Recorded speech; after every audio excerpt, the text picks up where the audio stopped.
Hello student, मैं हूं English teacher BL Vishwakarma. एक बार आप लोगों का पुनः अपने चैनल ग्रीन वर्ल्ड पब्लिकेशन पर तहे दिल से हार्दिक स्वागत करता हूं। डियर स्टूडेंट्स, जैसा कि आप लोगों ने पिछले क्लास में जो देखा हुआ था, आज हम वही क्लास आगे लेकर के आए हैं। नया चैप्टर, जो कि चैप्टर का नाम है 7th चैप्टर और बुक का नाम है flamingo, that is pros.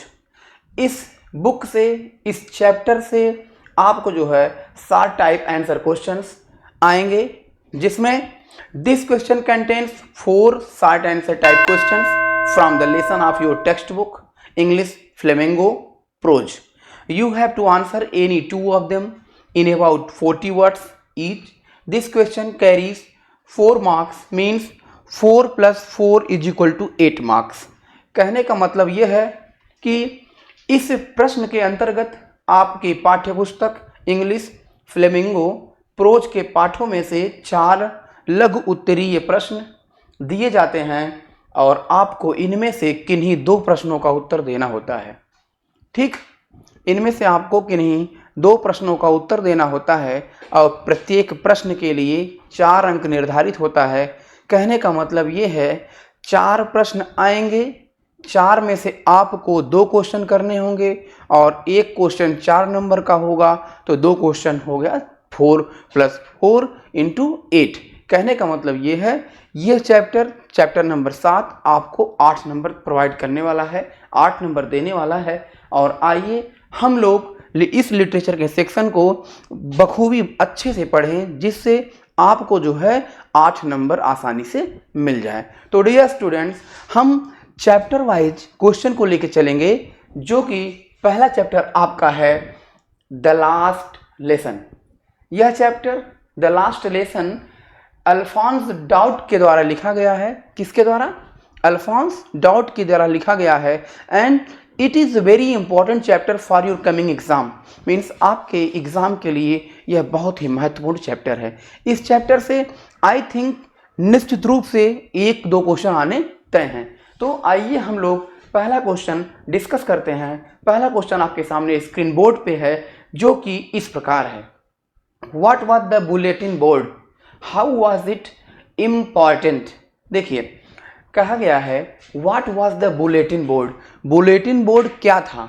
What was the bulletin board, bulletin board क्या था? हाउ वाज इट इम्पॉर्टेंट, यह क्यों महत्वपूर्ण था? बुलेटिन बोर्ड क्या था और यह क्यों महत्वपूर्ण था? तो निश्चित रूप से जब आप इस चैप्टर को पढ़े होंगे, तो there are 3 or 4 are many characters in that chapter, and आपको पता होगा कि बुलेटिन बोर्ड का कार्य क्या था। तो आइए हम आंसर के माध्यम से जानने का प्रयास करते हैं what was the bulletin board. Dear students, अब आप आंसर पे ध्यान देंगे, देखेंगे what was the bulletin board, how was it important. Important का मतलब सबसे पहले अगर याद आपको मीनिंग पता रहेगा, तो आपको आंसर देने में बड़ी महत्वपूर्ण, बहुत ही आसानी होगा। इम्पॉर्टेंट मीन्स महत्व होता है, आपको पता है।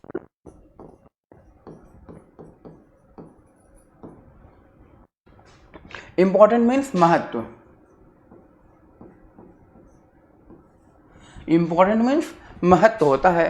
तो देखेंगे इन दोज डेज, उन दिनों में, इन दोज डेज, उन दिनों में द बुलेटिन बोर्ड, जो द बुलेटिन बोर्ड था, वाज फिक्स्ड, वो फिक्स्ड होता था at the main crowded place. कहाँ पे? जहाँ पे भीड़ भाड़ लगा होता था।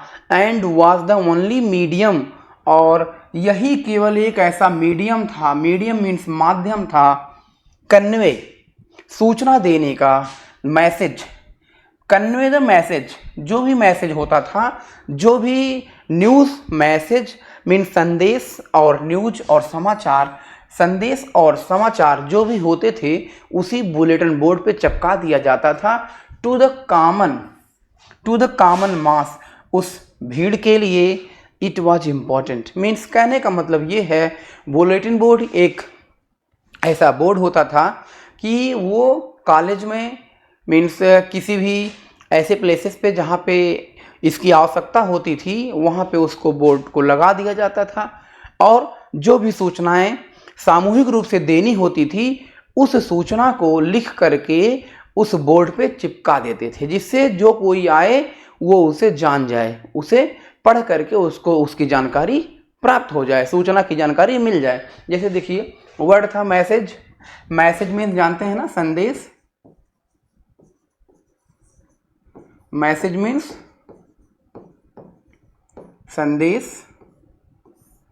और न्यूज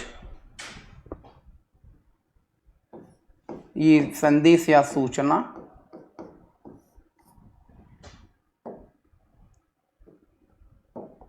और न्यूज, न्यूज मीन्स जानते हैं समाचार।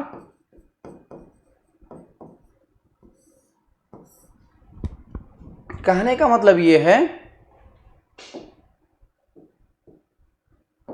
कहने का मतलब ये है कि बुलेटिन बोर्ड ऐसा बोर्ड होता था जहां पर जब कोई सूचना या मैसेज या समाचार सभी को देना होता था तो वह मैसेज, वह सूचना, वह जो है समाचार उसी बोर्ड पे चिपका दिया जाता था, जिससे सामान्य लोग, सभी लोग उस मैसेज को पढ़ करके, उस सूचना को पढ़ करके जान लेते थे कि क्या चीज़ है। हाँ, अब इट वॉज इम्पॉर्टेंट, यह आवश्यक था। इम्पॉर्टेंट मीन्स महत्वपूर्ण था, बिकॉज क्योंकि it was the only mode of, mode means होता है माध्यम, मोड मीन्स होता है माध्यम। यही इन दोज डेज, उन दिनों में यही एक कम्युनिकेशन मीन्स बातचीत करने का, मीन्स कम्युनिकेशन मीन्स बातचीत करने का एक माध्यम था, सूचना देने का एक माध्यम था। बिटवीन, किसके बीच, बिटवीन मीन्स बीच, किसके, ऑफिशियल और पब्लिक, मीन्स जो ऑफिशियल्स थे और पब्लिक के बीच यही एक न्यूज़ देने का माध्यम था। मीन्स जो कुछ भी सूचनाएं होती थी किसी को, मतलब सामान्य लोगों को देनी होती थी, ऑफिसर्स को, तो ऑफिसर्स क्या करते थे, उस सूचना को लिख करके इस बुलेटिन बोर्ड पे चिपका देते थे और सभी लोग उससे अवगत हो जाते थे, जान जाते थे। तो डियर स्टूडेंट्स, आपका पहला क्वेश्चन आपके सामने था और इसका इम्पोर्टेंट बहुत ही है। अब दूसरा क्वेश्चन आपके सामने है, what did mister Hamel, means mister means M, what did M Hamel say when Franz reached the school. देखिए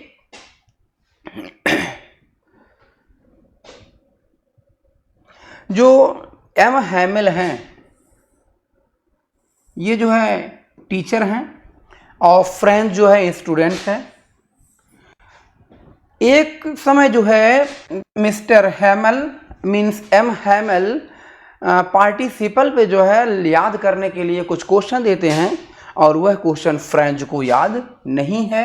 अब देखिए क्वेश्चन पूछ रहा है, व्हाट डिड एम हैमल से, मिस्टर हैमल क्या कहते हैं, व्हेन, जब, Franz reached to the school, reach to the school, जब फ्रेंच स्कूल पहुंचता है तो मिस्टर हैमल क्या कहते हैं, रीच्ड मीन्स पहुंचना,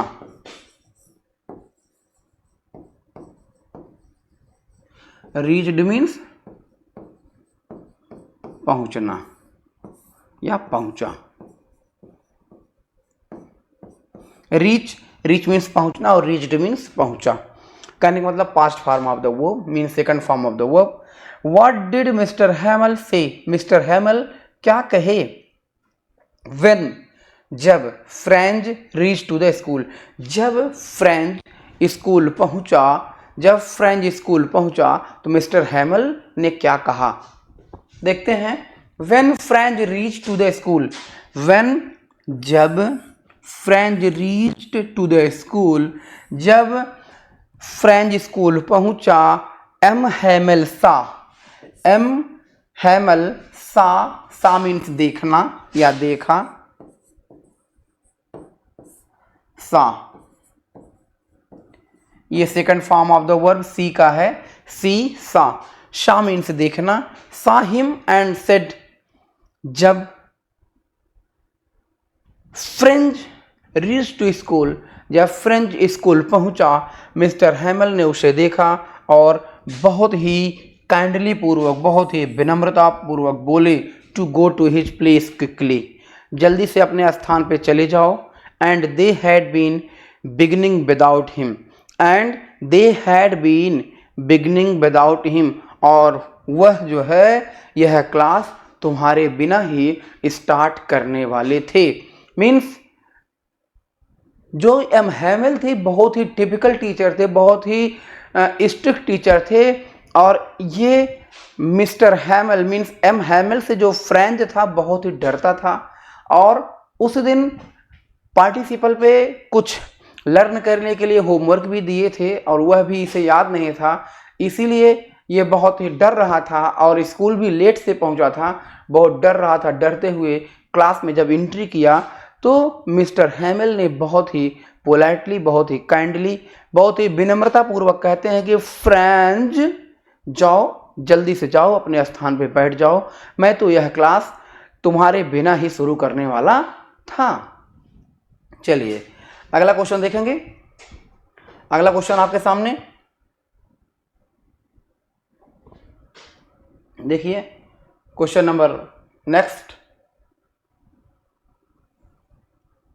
क्वेश्चन है, what did M Hamel speak first in the class that day about the last lesson. Last lesson के बारे में कहने का मतलब है कि लास्ट लेसन के बारे में मिस्टर मीन्स एम हैमल ने सबसे पहले क्या कहा, क्या बोले। What did M Hamel speak, mister means M Hamel सबसे पहले क्या बोलते हैं इन द क्लास, क्लास में, दैट डे उस दिन, about the last lesson, last lesson के बारे में, मीन्स जो चैप्टर था, चैप्टर का नाम लास्ट लेसन है, लास्ट लेसन के बारे में एम हैमल ने सबसे प्रथम शब्द क्या बोला, क्या बोले। आंसर देखेंगे, M Hamel said addressing his children, M Hamel said, M Hamel addressing करते हुए मीन्स संदेश देते हुए, मतलब एड्रेस करते हुए कहते हैं हिज चिल्ड्रन, अपने छात्रों को, बच्चों को, कि it was the last lesson, यह उनका जो है अंतिम चैप्टर है। ही वुड गिव देम, जो ये चैप्टर उनको पढ़ाने जा रहे हैं, यह चैप्टर उनका अंतिम चैप्टर है, अंतिम लेसन है। आप लोगों को पता होगा क्यों, क्योंकि कुछ ऐसी घटनाएं हैं जो कि वहाँ की गवर्नमेंट ने मतलब ये आदेश दे दिया है कि आज के बाद ये फ्रेंच की क्लास नहीं पढ़ाई जाएंगी, जर्मन की क्लास पढ़ाई जाएंगी, और इसीलिए इनको बड़ा दुख है कि आज के बाद फ्रेंच की क्लास नहीं चलेगी। वही ये बताना चाह रहे हैं। कहते हैं M Hamel said addressing his children that it was the last lesson he would give them, यह अंतिम लेसन होगा, यह अंतिम पाठ होगा जो आज वह पढ़ाएंगे। The order had come from Berlin, और यह आदेश बर्लिन से आया हुआ है, टू टीच ओनली जर्मन। देखिए बर्लिन शहर है, बर्लिन शहर से ये आदेश आया है कि आज के बाद फ्रेंच नहीं पढ़ाई जाएगी, फ्रेंच के स्थान पे क्या पढ़ाया जाएगा, जर्मन पढ़ाया जाएगा। In the school of Alsace, in the school of Alsace and Lorraine, Lorraine और एलास्क के स्कूल में आज के बाद फ्रेंच नहीं पढ़ाई जाएगी बल्कि जर्मन पढ़ाई जाएगी। The new master would come the next day, और अगले दिन आप लोगों को जर्मन पढ़ाने के लिए नए अध्यापक की अपॉइंटमेंट हो गई है। वो कल से मीन्स अगले दिन से आपको जो है जर्मन पढ़ाएंगे, फ्रेंच नहीं पढ़ाया जाएगा। इसीलिए एम हैमल कहते हैं कि आज जो मैं पढ़ाऊंगा यह आप लोगों के लिए अंतिम लेसन होगा, और यह मेरा अंतिम लेसन होगा। देखेंगे the new master would come the next day, नया शिक्षक अगले दिन आएगा। That was their last French lesson, और दैट वाज, दियर मीन्स उनका होता है, याद कर लीजिए, दियर मीन्स उनका, उनका मीन्स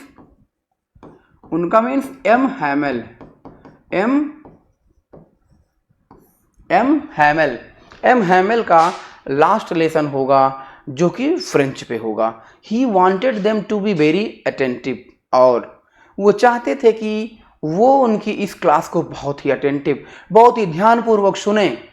एम हैमल चाहते थे कि यह उनका अंतिम लेसन है और इसे ये ध्यानपूर्वक सुने। देखिए, यह चैप्टर आपके एग्ज़ाम के लिए बहुत ही इंपॉर्टेंट है। निश्चित रूप से आपके एग्ज़ाम में इस चैप्टर से क्वेश्चन आने ही हैं। तो dear students, it's my humble request to you to learn the given question with answer, and it will help you in your coming exam, means in your board exam. आइए dear friends, what did Franz think after hearing about the last lesson? What did Franz, देखिए character आप ध्यान दीजिएगा, character आप ध्यान दीजिएगा कि M हैमिल हैं, टीचर हैं, और स्टूडेंट कई हैं, लेकिन ये मान के चलिए कि सेंट्रल कैरेक्टर में फ्रांज है। अभी और आएंगे, कई आएंगे, हाउसर आएंगे, कई लोग आएंगे। तो what did Franz think after hearing about the last lesson? What did Franz think means Franz क्या सोचा आफ्टर, जब उसने सुना कि यह अंतिम लेसन है। फ्रांज नामक पात्र है, फ्रांज नामक जो स्टूडेंट है, उसने क्या सोचा कि यह अंतिम लेसन के बारे में उसने क्या सोचा। Hearing about the last lesson, last lesson के बारे में उसने क्या, लास्ट लेसन के बारे में सुन करके उसने क्या सोचा। After hearing about the last lesson means last lesson सुनने के बाद फ्रांज थॉट मीन्स विचार करना, सोचा, विचार करना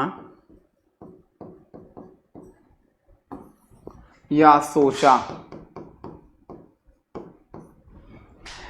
Franz thought that he hardly knew how to write. उसे बहुत ही मुश्किल से यह जानकारी है how to write, कैसे लिखते हैं। He should never learn anymore. उसने कभी भी इसको पढ़ने का प्रयास नहीं किया। How sorry he was for not learning his lessons. उसे बड़ा खेद है, उसे बड़ा दुख है कि he was for not learning his lesson, कि उसने उसका चैप्टर मीन्स अपना चैप्टर याद नहीं किया है।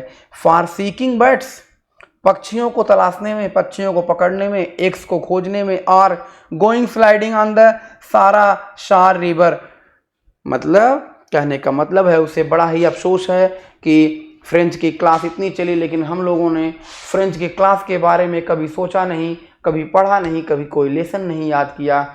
आज ये अंतिम लेसन है तो मुझे बड़ा ही खेद हो रहा है कि हमने जो है, हाउ सॉरी, मुझे बड़ा दुख है कि he was not learning his lesson, उसने अपना चैप्टर नहीं याद किया।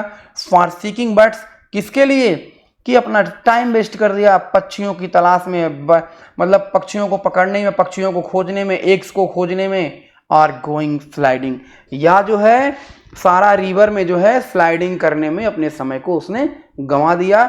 इस बात का फ्रेंच को बड़ा अफसोस है।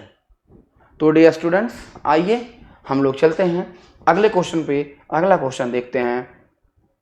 अगला क्वेश्चन आपके सामने है कि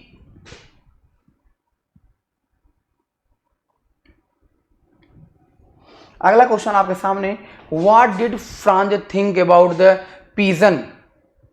पिजन, व्हाट डिड, पिजन में जानते हैं ना, what did Franz think, Franz ने क्या सोचा पिजन के बारे में। पिजन के बारे में फ्रांज ने क्या सोचा और क्यों।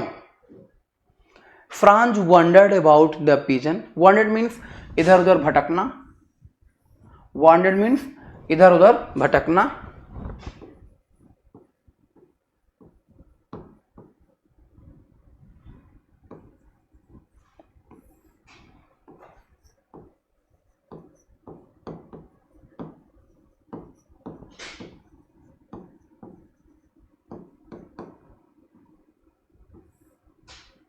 भटकना या तलाश करना, तलाशना। Okay, what did Franz think about the pigeon? Pigeon के बारे में फ्रेंच ने क्या सोचा और क्यों। Franz wondered about the pigeon. Franz जो है, फ्रेंच इधर उधर तलाश करता है या भटकता है। अबाउट द पिजन, पिजन के बारे में, पिजन की तलाश करता है। क्यों? इफ दे मीन्स यदि German would make them sing in German, if would make them sing in German, he thought so when he heard the pigeons cooed very low on the roof. Means he thought, उसने सोचा कि so when he heard, उसने सुना the pigeon cooed very low on the roof, जो pigeon थे, जो कबूतर थे, वो छत पर पे क्या कर रहे थे? आवाज कर रहे थे। छत पे क्या कर रहे थे? आवाज कर रहे थे। अगला क्वेश्चन देखेंगे। In the last lesson name the countries who were fighting and describe the content of the bulletin board. देखिए, it is very important question, आप इस पे ध्यान देंगे। यह क्वेश्चन आपके 2023 में आया हुआ क्वेश्चन है, बहुत ही इंपॉर्टेंट है। वंस अगेन ध्यान देंगे आप। इन द लास्ट लेसन में नेम द कंट्रीज, उन कंट्री का नाम बताइए, हु वर फाइटिंग, जो कि लड़ रहे थे, एंड डिस्क्राइब, और वर्णन करिए, the content of the bulletin board, और बुलेटिन बोर्ड के कंटेंट को जो है वर्णन करिए। बुलेटिन बोर्ड पे क्या लिखा हुआ है उसके बारे में बताइए। तो आइए देखते हैं। In the last lesson French and Persian. In the last lesson, जो लास्ट लेसन चैप्टर है, French means French and Prussian, दो ऐसी कंट्रीज है जो कि आपस में लड़ रही हैं। वर फाइटिंग मीन्स लड़ रहे थे, फॉर द लास्ट 2 years, कब से? पिछले 2 साल से। फ्रेंच और प्रूसियन नामक देश आपस में पिछले 2 साल से लड़ रहे थे। All the bad news had come from the bulletin board, और ऑल द बैड न्यूज, जितने भी बैड, जो भी खराब समाचार होते थे, उसी बुलेटिन बोर्ड से उजागर होते थे। मीन्स उसी बुलेटिन बोर्ड पे आता था, मीन्स उसी बुलेटिन बोर्ड पे लिखा जाता था। And ordered had come from Berlin to teach only German in the schools of Alsace and Lorraine. और यह समाचार भी कि अब बर्लिन में आया हुआ यह समाचार है कि एलास्क और लॉरेल के जितने भी स्कूल हैं उसमें अब फ्रेंच के स्थान पे जर्मन पढ़ाई जाएगी। यह भी न्यूज उसी बुलेटिन बोर्ड पे शो किया गया, दर्शाया गया। The German side put up this notice on the bulletin board, और जो जर्मन के लोग थे, यह समाचार भी उसी बुलेटिन बोर्ड पर क्या करते हैं? चपका देते हैं, चस्पा कर देते हैं। और इसीलिए इस बुलेटिन बोर्ड का बहुत ही महत्व है। कहने का मतलब है कि आप लोगों को ये जानकारी होनी चाहिए कि जो बुलेटिन बोर्ड था, बुलेटिन बोर्ड एक ऐसा बोर्ड था, उस पे सभी समाचार जो है, सभी समाचार उसी पे चपकाए जाते थे। और यह समाचार भी कि आज के बाद मीन्स अलास्क और लॉरेन के स्कूलों में फ्रेंच नहीं पढ़ाई जाएगी, जर्मन पढ़ाई जाएगी। ठीक है। क्वेश्चन नंबर 9 है, what happened when church clock struck 12। जब चर्च की घड़ी ने 12 बजाया तो क्या घटना घटी? व्हाट हैपेंड मीन्स घटना, मीन्स घटना। चर्च क्लॉक जो घड़ी है, स्ट्रक 12 जब 12 बजा, चर्च की घड़ी में जब 12 बजा तो क्या घटा? It is also a very important question because it has 2023। देखते हैं, when the church clock struck, when the church clock struck 12, जब चर्च की घड़ी में 12 बजे, द ट्रम्पेट्स, जो तुरही थी, जो मृगुल, जो बाजे थे, जो ट्रम्पेट, तुरही, ट्रम्पेट मीन्स जो बाजा, जैसे शंखनाद,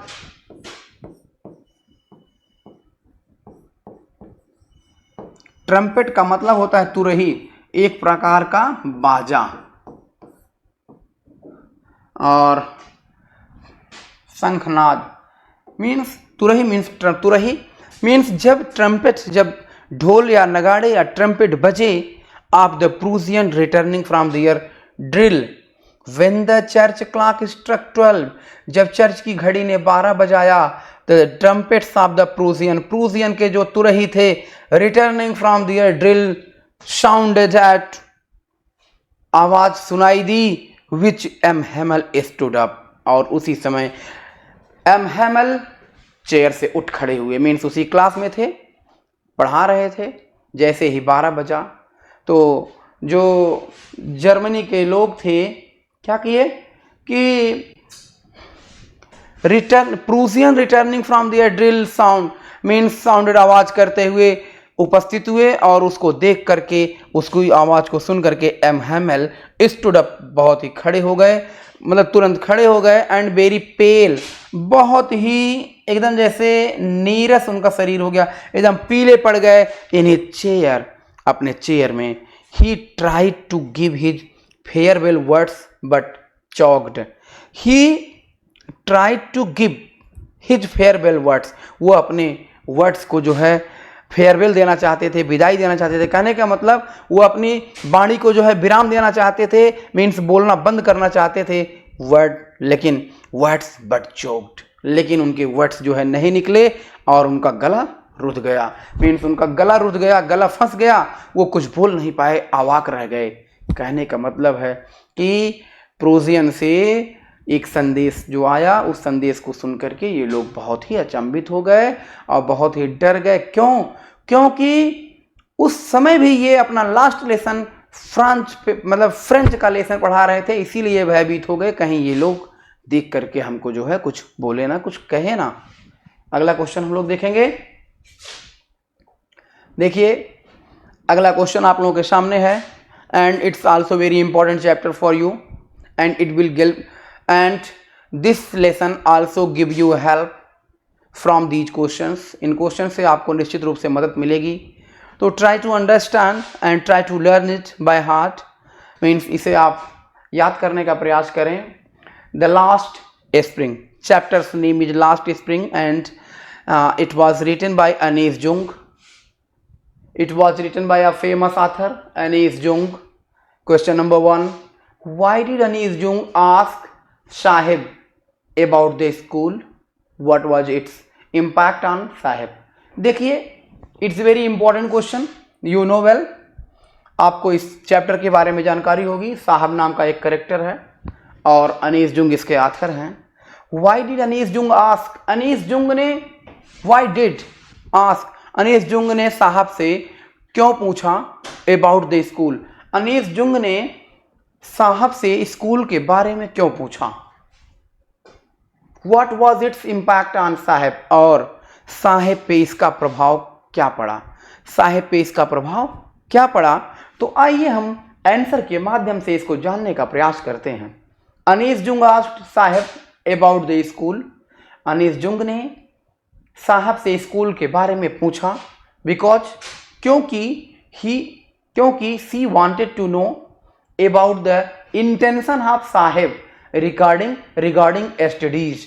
क्यों उन्होंने अनीस जुंग से इसलिए स्कूल के बारे में पूछा? क्योंकि वो लेखक ये जानना चाहती थी कि अनीस जुंग साहब की स्टडी के प्रति क्या इंटेंशन है, क्या इरादा है। एट द ऑथर्स ऑफर, और लेखक के ऑफर पर, ऑफर मीन्स आप जानते हैं, ऑफर पर साहब इमीडिएटली, साहब तुरंत, इमीडिएटली मीन्स तुरंत,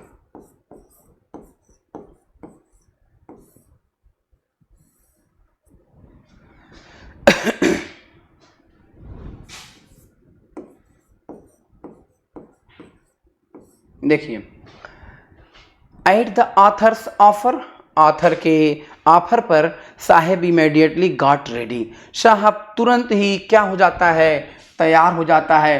रेडी मीन्स तैयार होना, तुरंत तैयार हो जाता है, तुरंत तैयार हो जाता है to join the school, school join करने के लिए। दो यद्यपि the author offered him non seriously, लेकिन जो ऑथर जो थे वो बहुत ही मतलब अनिच्छुक, मतलब बहुत ही इच्छुक पूर्वक उसको ऑफर ये प्रदान नहीं किए थे बल्कि बहुत ही नॉर्मल वे में ये कह दिए थे कि अगर हम स्कूल बनवाएंगे तो क्या आप उसमें अध्ययन करेंगे। उसने तुरंत जो है उनके आदेश को, जो उनके ऑफर को जो है तुरंत स्वीकार कर लेता है। फिर question number 2, why did Saheb and other rag pickers not wear chappals, what excuse did they give for it. Rag pickers, कूड़ा करकट बीनने वाले। देखिए, वाई डिड साहब और अदर जो कूड़ा बीनने वाले लोग थे, नॉट वियर चप्पल नहीं पहनते थे। What excuse did they give for it, और व्हाट एक्सक्यूज डिड दे, वो इसको जो है किस तरह से बताते हैं, इसके बारे में वर्णन करिए। देखिए, बहुत ही अच्छा question. Saheb and other rag pickers, Saheb और अदर जो रैग पिकर्स थे, कूड़ा बीनने वाले लोग थे, डिड नॉट वियर चप्पल्स, वो जो है चप्पल जो है नहीं पहनते थे, नहीं पहने हुए थे। बिकॉज, क्योंकि it's their tradition to wander barefoot, क्योंकि वहाँ की ये परंपरा थी, वो नंगे पांव रहते थे। And they did not like to wear also, और वे लोग चप्पल पहनना पसंद भी नहीं करते थे। दे एक्सक्यूज्ड, उन्होंने एक्सक्यूज्ड किया, क्षमा मांगा, मीन्स एक्सक्यूज करना, बहकाना, मतलब बातें बनाना। They excused that their mother did not give them for the self, because they excused that their mother did not give them. They excused, उन्होंने एक्सक्यूज्ड किया कि उनकी माताएं जो हैं, उनकी माता ने डिड नॉट गिव, उन लोगों को जो है फ्रॉम द सेल्फ, अपने लिए चप्पल रख ली हैं, और them from the self means उन लोगों को चप्पल पहनने के लिए नहीं दी है। वास्तव में आप लोगों को ये पता होगा, जब चैप्टर का अध्ययन आप लोगों ने अच्छे से किया होगा, उसमें पता चलेगा कि रैग पिकर्स बड़े गरीब थे, उनके पास चप्पल था ही नहीं। वो तो उनका एक्सक्यूज है कि उनकी माता ने उनको चप्पल पहनने नहीं दिया और वहाँ की परंपरा रही है। ऐसा कुछ नहीं, कहने का मतलब ये है कि वहाँ पे गरीबी थी।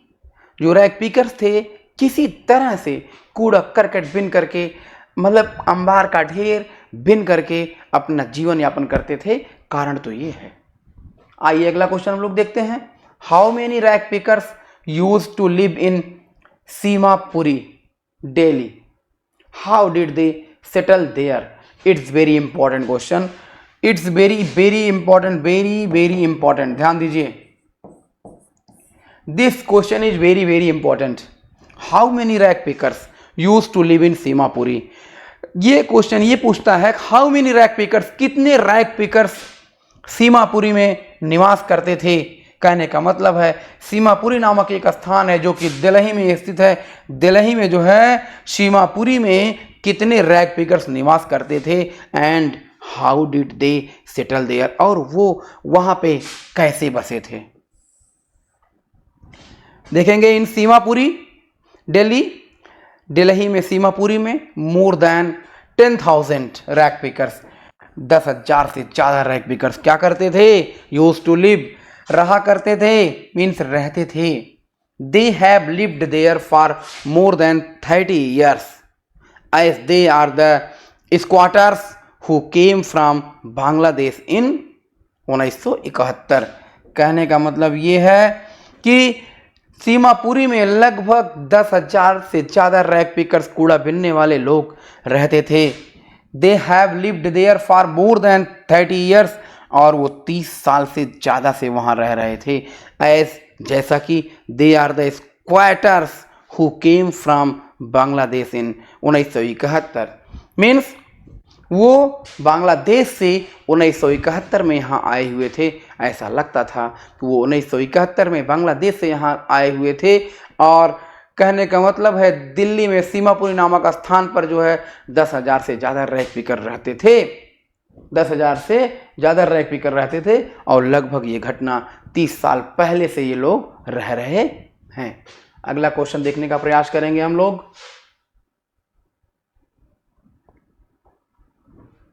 देखेंगे, why did Saheb join the job at milk booth.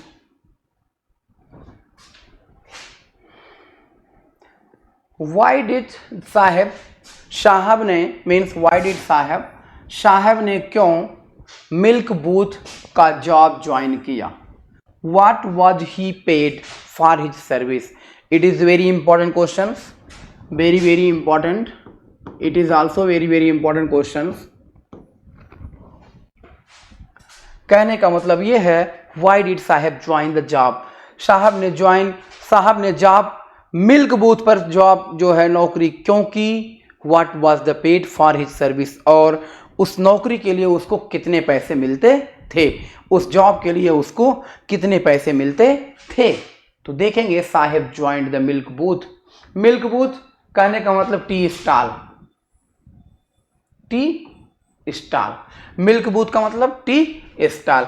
साहब joined the milk booth tea stall because of poverty, गरीबी के कारण साहब ने क्या किया था, दूध की जॉब मतलब टी स्टॉल पर जो है नौकरी ज्वाइन किया। पॉवर्टी मीन्स गरीबी, गरीबी के कारण आपको पता होगा कि वो लोग बहुत ही गरीब थे, गरीबी के कारण साहब ने जो है मिल्क बूथ के मतलब टी स्टॉल पर जो है नौकरी की। There he was paid 800 rupees and all his meals but he had to work harder and boundly there because he was no longer his own master. कहने का मतलब यह है कि साहब ने मिल्क बूथ पर गरीबी के कारण नौकरी ज्वाइन की और उसे पर मंथ 800 रुपये मिलते थे। कितने? 800 रुपये मिलते थे। एंड ऑल हिज मील्स, और संपूर्ण दिन का भोजन। But he had to work harder, लेकिन उसे बड़े ही कठिन काम करने पड़ते थे। There because he was no longer his own master, क्योंकि वह स्वयं का मालिक नहीं था, वह तो एक नौकर था, इसलिए वो काम करता था। अगला क्वेश्चन देखेंगे, where is Seemapuri situated. It is also important question, it is also important question, ध्यान दीजिए, mind it. Where is Seemapuri situated. Already I have discuss you कि सीमापुरी कहाँ पे स्थित है। सीमापुरी दिल्ली में स्थित है। कहाँ पे? दिल्ली में स्थित है। Where is Seemapuri situated. Seemapuri is a place on the outskirts of Delhi border.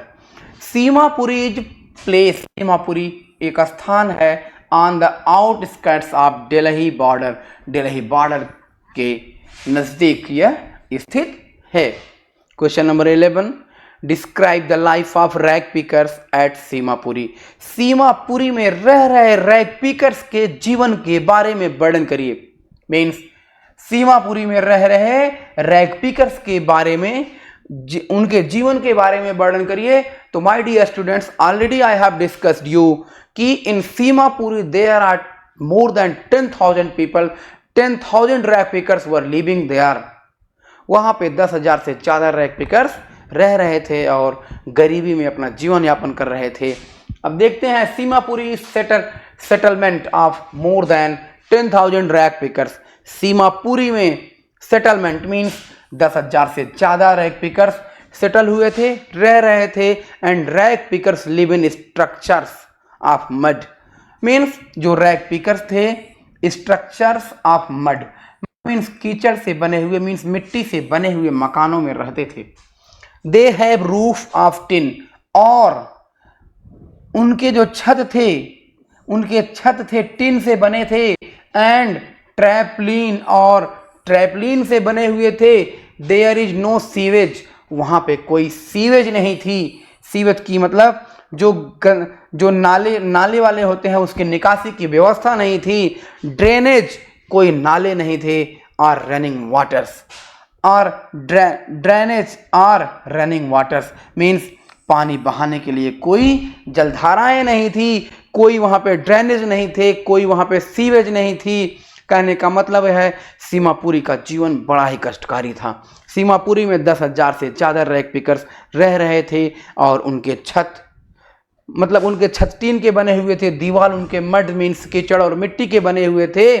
कच्ची दीवारें थी, they have roof of and drainage, और वहाँ पे कोई भी सीवेज की व्यवस्थाएं नहीं थी। मीन्स जो नालियों से जो गटर उटर होते थे वो सब व्यवस्था सीमापुरी में उस समय नहीं थी। ओके डियर, आइए चलते हैं आगे हम। What do the inhabitants of Seemapuri do for their survival. Survival का मतलब जीवन यापन के लिए, अपने जीवन यापन के लिए, जीवन यापन के लिए मीन्स जीविकोपार्जन के लिए, सर्वाइवल मीन्स जीवन यापन।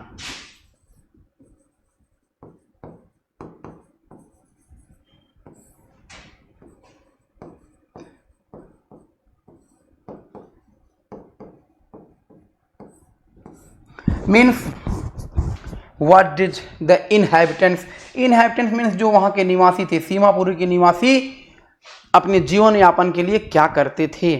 तो the inhabitants of Seemapuri, Seemapuri के निवासी डू करते थे फॉर दियर सर्वाइवल, अपने जीवन यापन के लिए, to collect rubbish, rubbish means कूड़ा करकट बिनते थे। क्या करते थे?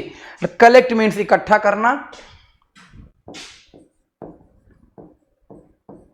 कलेक्ट मीन्स इकट्ठा करना, इकट्ठा करना या एकत्रित करना। The inhabitants of Seemapuri do for their survival to collect rubbish, कूड़ा करकट बिनते थे। Their only means of livelihoods, और उनके जीवन यापन का, लिवलीहुड मीन्स जीवन यापन का केवल यही एक सहारा था। फाइंडिंग सेलेबल, और उन्हीं कूड़ा करकट को बिन करके ये बेचते थे। आइटम फ्रॉम रबिश, और उसी कूड़ा करकट से जो भी आइटम बनते थे, मीन्स कूड़ा करकट से ये क्या करते थे, कूड़ा करकट को बिन करके उसे बेच करके अपना जीवन यापन चलाते थे। मीन्स अपनी जीविका चलाते थे, अपने जीवन का निर्वाह करते थे। आइए मित्रों, हम चलते हैं अपने अगले टॉपिक पे, मीन्स अगले क्वेश्चन पर। अगला क्वेश्चन आप लोगों के सामने देखिए। अगला क्वेश्चन है,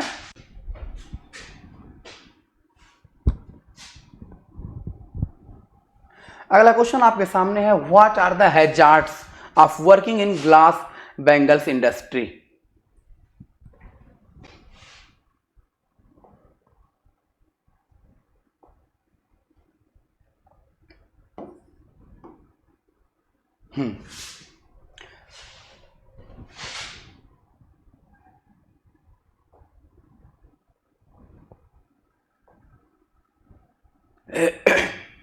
आइए, what are the hazards of working in the glass bangles industry. What are the hazards, कौन सी समस्याएं थी, हैजार्ड्स कौन सी समस्याएं थी। What are the hazards of working in the glass bangles industry, जो ग्लास की इंडस्ट्री थी, जो बैंगल्स चूड़ी बनाने के जो कारखाने थे, जो शीशे के चूड़ी मतलब बनाने के जो कारखाने थे, उसमें क्या कठिनाइयां थी। ग्लास, अब देखिए कठिनाइयों के बारे में हम लोग देखते हैं। Glass blowing, welding and soldering pieces of glass are all health hazards. कहने का मतलब है शीशे का बॉयलिंग करना, वेल्डिंग करना एंड सोल्जरिंग करना, पीसेस ऑफ ग्लास, जो ग्लास के टुकड़े होते थे, ऑल आर हेल्थ हैजार्ड्स, वो जो है स्वास्थ्य के लिए बड़े ही हानिकारक थे, बड़े ही कष्टकारी थे, हैजार्ड थे, बहुत ही कष्ट देने वाले थे। Even the dust from polishing the glass of bangles, और उसी में एक और कठिनाई, इवन द डस्ट मीन्स धूल, जब जिस समय चूड़ी की पॉलिश होती थी, पॉलिशिंग, कलरिंग और पॉलिशिंग होती थी द ग्लास ऑफ बैंगल्स, जो शीशे के बने चूड़ियां थी, बहुत ही एडवर्सली अफेक्ट द आइज, बहुत ही कष्टकारी, एडवर्सली मीन्स बहुत ही विपन्नतापूर्वक, बहुत ही कष्टकारी अफेक्ट्स, प्रभाव छोड़ते थे, डालते थे द आइज, आंखों पर। जिस समय बैंगल्स की पॉलिशिंग मीन्स कलरिंग होती थी, तो जो कांच की चूड़ियों पे पॉलिश होता था, कलर होता था, तो वह जो है प्रदूषण आंखों के लिए बहुत ही हानिकारक होता था। And eyes and the even adults go blind, और बहुत से ढेर सारे एडल्ट्स जो युवा होते थे वो तो बेचारे बचपन में ही, मतलब एडल्ट में, इवन एडल्ट्स गो ब्लाइंड, जो एडल्ट्स जो युवा होते थे वो इस कार्य के कारण क्या हो जाते थे, अंधे हो जाते थे। इनका इतना प्रदूषण था कि वो ढेर सारे लोग क्या हो जाते थे, अंधे हो जाते थे। यही है गरीबी। मीन्स वहाँ के समय, वहाँ के लोगों का जीवन बहुत ही कष्टकारी था। जैसे आपको क्वेश्चन में देखने को मिला कि रैग पिकर्स कूड़ा करकट बिन करके अपना जीवन यापन करते थे। कम से कम 10,000 लोग सीमापुरी में निवास करते थे और उनका केवल काम यही था कि कूड़ा बीनना, कूड़े को बेच करके अपने जीवन को चलाना, अपने जीवन का जीवन यापन करना, अपने परिवार का भरण पोषण करना, स्वयं का भरण पोषण करना। ठीक है, आगे चलते हैं मित्रों। अगला क्वेश्चन आपके सामने है, what was the importance of garbage. Garbage का मतलब होता है कूड़ा करकट।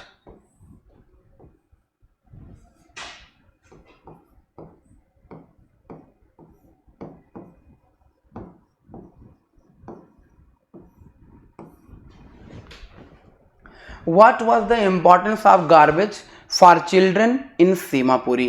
Means what was the importance of garbage for children of Simapuri? Seemapuri के बच्चों के लिए कूड़ा करकट का कितना महत्व था, क्या महत्व था। मीन्स सीमापुरी में रह रहे बच्चों के लिए गार्बेज का कितना महत्व था। आइए देखते हैं, इसका आंसर है the garbage for children in Seemapuri. Seemapuri में रह रहे बच्चों के लिए जो गार्बेज थे, जो कूड़ा करकट थे, वो बहुत ही इम्पोर्टेंट थे। इज वेरी इंपॉर्टेंट, बहुत ही इंपॉर्टेंट थे। क्योंकि the garbage becoming a means धन हो गया, मजदूरी हो गया। क्योंकि द गार्बेज बिकमिंग, वही कूड़ा करकट इन लोगों के लिए मीन्स होते थे, मजदूरी होते थे, धन होते थे ऑफ सर्वाइवल। किसके लिए, जीवन यापन के लिए, जीने के लिए। टू चिल्ड्रन ऑफ सीमापुरी के बच्चों के लिए। एंड फॉर देयर पेरेंट्स, और उनके पेरेंट्स के लिए, उनके माता पिता के लिए। उनके मीन सीमापुरी में रह रहे जितने भी लोग हैं, मीन्स जो बच्चे थे, उनके लिए गार्बेज का बड़ा इंपॉर्टेंस था। क्योंकि उसी गार्बेज को, उसी कूड़ा करकट को इकट्ठा करके, बिन करके, खोज करके वो मार्केट में सेल करते थे, और जो उससे पैसा मिलता था, उस पैसे से अपना और अपने माता पिता का, अपने परिवार का जो है भरण पोषण करते थे, मतलब जीवन चलाते थे। And for their parents it is providing them their daily bread, और यह इट मीन्स यही गार्बेज इज प्रोवाइडिंग देम, इसी कूड़ा करकट से, इसी गार्बेज क्या करता था, प्रोवाइड करता था, देता था देम दियर डेली ब्रेड, उनके प्रत्येक दिन का bread and a roof over their heads. इसी कूड़ा करकट से ये लोग क्या करते थे, अपनी रोजी रोटी कमाते थे और अपना छत बनाते थे। कहने का मतलब है अपना घर भी निर्माण इसी से करते थे। Their daily bread and roof over their heads, और इसी से उनके सर के ऊपर छत की प्राप्ति होती थी। कहने का मतलब ये है, कूड़ा करकट बिन करके, गार्बेज को बिन करके ये जो है अपने जीवन को चलाते थे, इन्हीं से अपना जीवन यापन करते थे और इन्हीं से अपना मकान बनवाते थे, घर बनवाते थे। जो भी कार्य था बस कूड़ा करकट बिनने का ही एक सहारा था। सीमापुरी के लोग, इन सीमापुरी के जो बच्चे थे, इसी गार्बेज के सहारे गार्बेज को बिन करके और उसको मार्केट में सेल करके अपने परिवार का भरण पोषण करते थे। और यही क्वेश्चन आप लोगों के सामने, ये देखिए, जितने भी क्वेश्चन आप लोगों को ये दिए गए, जितने भी क्वेश्चन बताए गए, वास्तव में बड़े ही इंपॉर्टेंट क्वेश्चन रहे हैं। इन क्वेश्चन को निश्चित रूप से आप लोग याद कर लीजिए। यह क्वेश्चन आपके एग्जाम में आपकी बहुत मदद करेगा। तो डियर स्टूडेंट्स, आज हम अपना लेक्चर जो है यहीं पे समाप्त करते हैं। आप लोगों से मिलते हैं अपने अगले लेक्चर में। अगले लेक्चर को लेकर के मैं पुनः आ रहा हूँ। शॉर्ट आंसर टाइप क्वेश्चन को लेकर के अन्य चैप्टर जो चैप्टर और हैं तो उन चैप्टर से भी के जो इम्पोर्टेंट क्वेश्चंस हैं उनको भी मैं लाने का प्रयास करूंगा। तो आप हमारे चैनल पे यदि नए हैं तो आप हमारे चैनल को लाइक, सब्सक्राइब एंड शेयर करना ना भूलें, ताकि आपको जो है अन्य वीडियो मीन्स जितनी भी नई वीडियो रहें वो मिलती रहें।